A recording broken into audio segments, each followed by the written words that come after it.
Welcome to another episode of the Jampack Report, today for February the 8th of 2021. Of course, my name is Samuel Adams, and this is a daily gaming news podcast meant to bring you the hottest news you need to know from around the industry.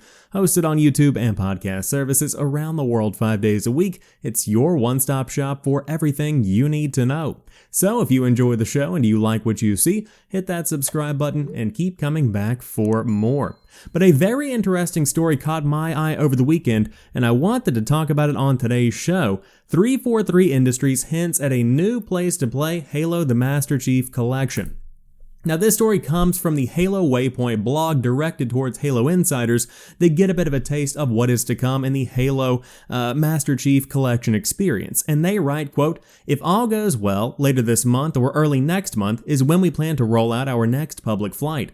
Some of the items we are hoping, things can change, to have make it into this flight are as follows.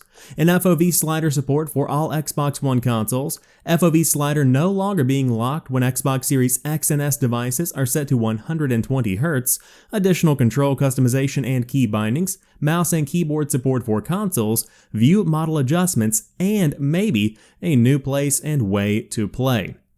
Now, that last statement is where the news really came from because everybody jumped on this story, and I've seen people throwing PlayStation or Nintendo Switch out there as places and destinations for the Master Chief Collection to potentially end up. And I'm going to echo what many people throughout the industry have said, and very much so rebuke that idea. There is no way that Halo is going to be coming to PlayStation or to the Nintendo Switch. I've seen some people talk about the Epic Game Store as a potential destination for PC players, and that is even more plausible. But I think the answer is much simpler than that.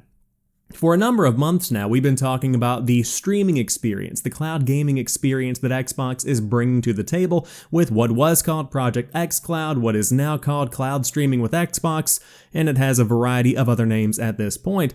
But it was originally being tested on iPhone, and because of the App Store's limitations by Apple, it was then subsequently removed and testing was stopped. And so they have been searching for a browser-based streaming solution, much like what you would get with Google Stadia on an iOS device. And so I think that Halo could be the first game that is tested with this browser-based streaming solution on iOS devices. I think that people are reading into this very much too heavily. So with that being said though, still a very exciting time for Halo. Of course, Season 5 just kicked off, and they have plenty of new content and new opportunities to dive back in and get some of those grinding sessions back in during your gaming life. But man, I do love me some Halo, I do love the Master Chief Collection, and I am looking forward to Halo Infinite. But when it comes to a new place to play the experience, I certainly think that we aren't going to be seeing it on any kind of Nintendo or PlayStation platform anytime soon, and even the Epic Game Store I think is a stretch, considering it's already available on both the Microsoft Store and Steam.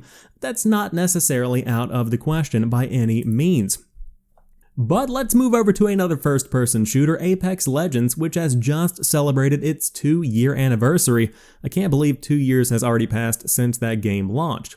But during their celebration blog, where they do go through the history of Titanfall 2 and Apex Legends and how it spawned from Titanfall and kind of built that franchise out even further, Chad Grenier, the creative director on Apex Legends, actually shares more about the history of the game.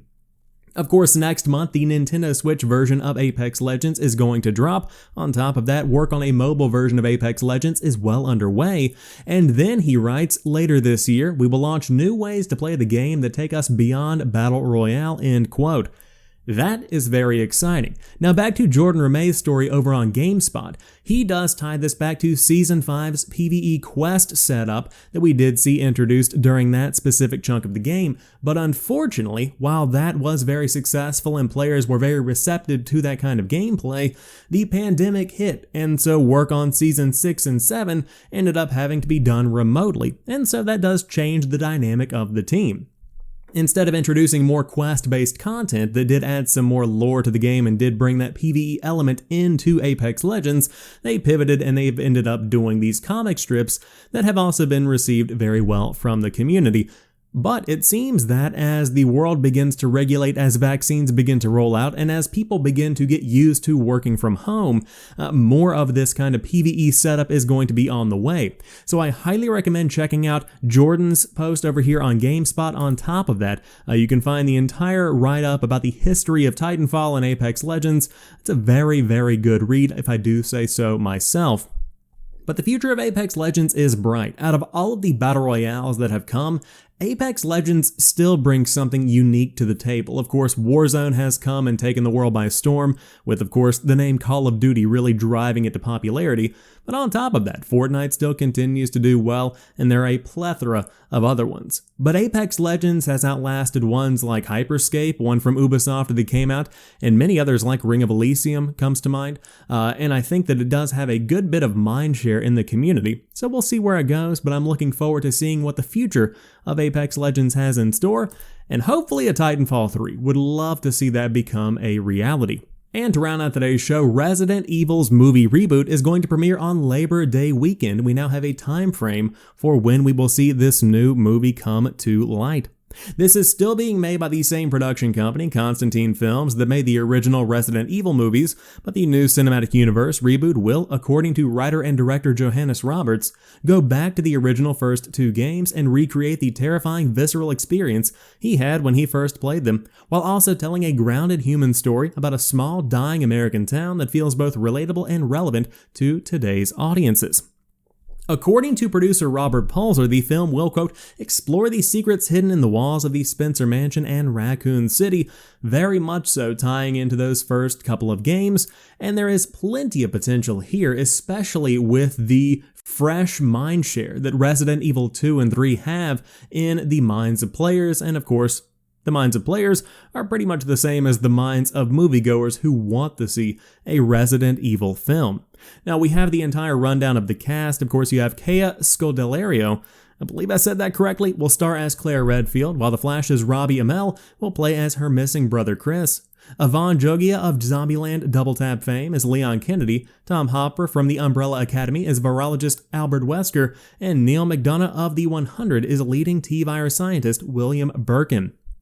Very cool cast, on top of that, very cool concept, and as I said, Resident Evil 2 really shined in its remake, and it really showed a cinematic take on Resident Evil that could easily be translated into film. And so I hope these do go over well, because I think there is still potential to have something neat and to have something new and fresh, and if the remakes can be as popular as they have been, I think that there's no reason a movie shouldn't be tried as well. So hopefully it won't be a flop, and hopefully it will be something that does bring some respect back to the Resident Evil name in the cinematic universe.